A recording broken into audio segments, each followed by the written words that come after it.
আসসালামু আলাইকুম। আবারও নিয়ে হাজির হলাম আরেকটি ভিডিও। আজকে আমি একটি হাঁসের ভিডিও দেখাবো, একদম হাঁস পরিষ্কার সহ রান্না করা পর্যন্ত। হাঁসটাকে আমি কিন্তু পুড়ে নিয়েছি, তারপরেও কিন্তু ছোট ছোট খুঁটি থেকে যায়। আমি পরিষ্কার সহ আজকে আপনাদেরকে ছোট টিপস বলছি। এই হাতে যদি বাসায় যদি আপনাদের এরকম চিমটি থাকে, তাহলে চিমটিটা কিন্তু কাজে লাগিয়ে আপনি হাঁসটাকে অনায়াসে সুন্দরভাবে পরিষ্কার করে নিতে পারেন। এবার আমি হাঁসটাকে আবারও খুব পরিষ্কার করে ধুয়ে নিয়েছি, নিয়ে এভাবে পিস পিস করে কেটে নিয়েছি। কেটে নিয়ে কিন্তু আবারও ভালো করে পরিষ্কার করে ধুতে হবে। ধোয়া শেষ। এবার আমি এখানে হাঁসটা কিন্তু একদম কালো ভুনা করব, সেইভাবে আমি রেসিপিটা আপনাদের সঙ্গে শেয়ার করছি। দিয়ে দিচ্ছি পরিমাণ মতো লবণ। আমি দেশি হোমমেকার আলপনা ওয়েলকাম করছি বরাবরের মতো আরেকটি ভিডিও। দিয়ে দিচ্ছি আমি এখানে শুকনো মরিচের গুঁড়ো। শুকনো মরিচের গুঁড়োটা আমি একটু ঝাল করব হাঁসের মধ্যে। হাঁসের মাংস একটু ঝাল করে রান্না করব, খেতে সেই স্বাদ হয়। পরিমাণ মতো হলুদের গুঁড়ো দিয়ে দিচ্ছি। এবার আমি মাংসটাকে কিন্তু সরষের তেল দিয়ে ম্যারিনেট করে রাখবো, তাহলে কিন্তু অনেক বেশি মজার হবে তরকারিটি। আর দিয়ে দেবো এখানে আমি আদা রসুন পেস্ট হাফ চামচ পরিমাণ, কারণ আমি এখানে অল্প একটু দিয়েছি, পরে আবারও আমি অ্যাড করব। দিয়ে হাত দিয়ে খুব ভালো করে আমি ম্যারিনেট করে নিচ্ছি, খুব ভালো করে মেখে নিচ্ছি। এভাবে যদি হাঁসের মাংস একবার রান্না করেন, তাহলে দেখবেন এর স্বাদ সারা জীবনও ভুলবেন না। এভাবেই বারবার রান্না করতে চাবেন। আমি এভাবে 10 মিনিটের মতো রেখে দিয়েছি, আপনারা চাইলে আধা ঘন্টার জন্য রেখে দিতে পারেন। এবার চুলায় চলে গেলাম। চুলায় আমি একটা ফ্রাই প্যান বসিয়ে দিয়েছি। ফ্রাই প্যানে এখানে এবার আমি রান্নার সাদা তেল ইউজ করছি, আপনারা চাইলে এখানে সরষের তেলটা ইউজ করতে পারেন। সামান্য আমি কয়েকটা গোলমরিচের গুঁড়ো দিয়ে দিচ্ছি এখানে লবঙ্গ, ছোটো এলাচ, একটা বড় এলাচ, এবং দিয়ে দিব এখানে আমি দারচিনি। দিয়ে আমি মশলাটাকে ফ্লেভার না আসা পর্যন্ত কিছু সময় ভেজে নিব। আর এখন অ্যাড করে দিচ্ছি আমি আস্ত জিরা।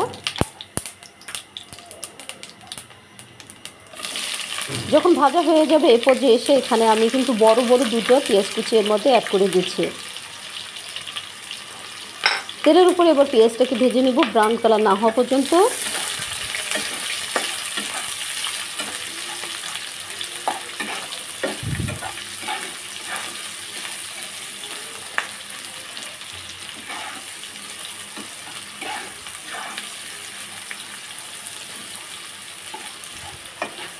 ভিডিও শুরুতে ছোট্ট একটা রিকোয়েস্ট করে নিচ্ছি, যারা এখন একটা লাইক দিতে ভুলে গিয়েছেন, প্লিজ একটি করে লাইক দিয়ে অবশ্যই ভিডিওটি দেখা শুরু করে দেবেন। আর অবশ্যই প্রিয় মানুষদের মাঝেও শেয়ার করে দেবেন।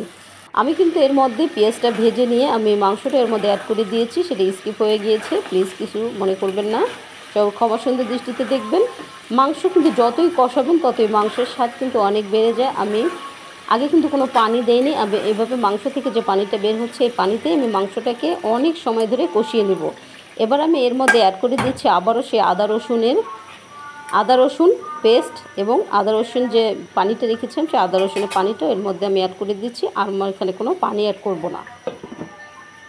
দিয়ে ঢাকনা দিয়ে আমি লো মিডিয়ামে রান্না করে নিচ্ছি। দেখুন এই মাংস থেকে তেল বের হয়ে এসছে। আবারও কিন্তু আমি কষিয়ে নিব অনেক সময়, সেটা কিন্তু আমি আপনাদের ভিডিওতে দেখাইনি, কারণ মাংস যত কষাবেন হাঁসের মাংস তত এর স্বাদ দ্বিগুণ থেকে দ্বিগুণ বেড়ে যাবে।